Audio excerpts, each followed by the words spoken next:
Thanks very much, Andy Moore there. Well, with me now is Zubaida Lambada, who's director of the think tank Connect Justice. That's a group which offers independent expertise to counter radicalisation. Now, Zubaida, every person in this country will be wondering, what is the attraction? Why do they do this? It's quite distressing when you hear the ages of some of the young girls. And yesterday's case is a point to make 14, 15, 16-year-olds.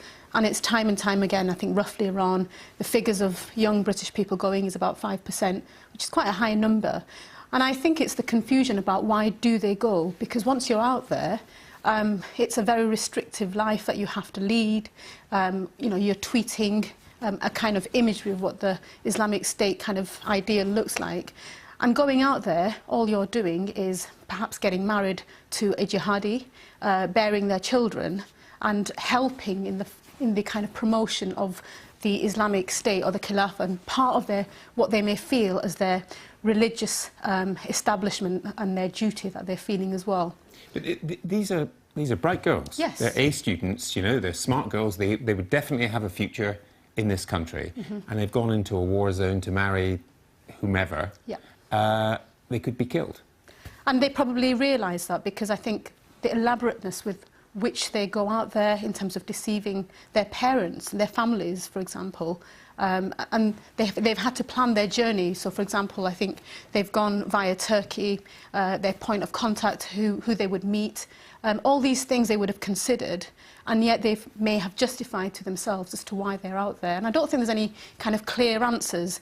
I've been out to the Countering Violent Extremism Summit in Washington, and one of the things that they talked about yesterday and the day before was around kind of foreign fighters, and especially the role of women. And Dr.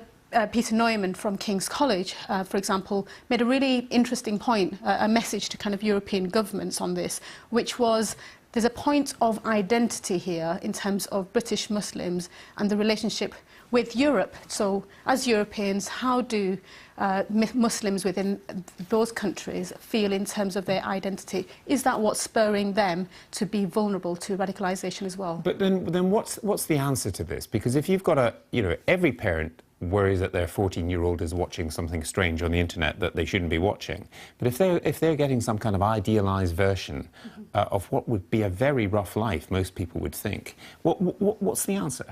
There's no clear-cut answers, and I think this is what, I guess, law enforcement, what the government is grappling with. And I think it's the point of the government has an answer in terms of deterrence, and that's clearly not working in terms of the Terrorism Act and imprisoning people. And that's not stopping people from going out there, and that cannot be the solution in terms of stopping people, because we're working in terms of the pre-criminal kind of space.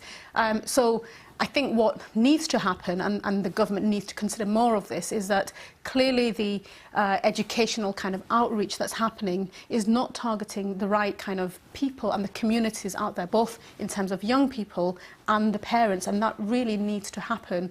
And I think the other point that was mentioned as well was around what does happen to people out there? What are the stories of former extremists, people who have been out there? How are we capturing their stories? Is it this kind of amazing state that they're going to, because there's a reality of war and there's a reality of the situation, because we hear of many stories of people who do want to come back disillusioned from the kind of the war space, but they are being kind of rejected in terms of the point of the lady in Birmingham, I can't remember her name, in Birmingham, the mother who took her son to inform the police in Birmingham about her son, who was imprisoned for 12 years. And she mentioned that while she had gone to the police, because the appeal by government about mentioning to police and having that, her son got 12 years. And that's, yeah, and she thought that was wrong, that was unfair. OK, Zubaida, thanks very much for coming in. Zubaida Lambada there.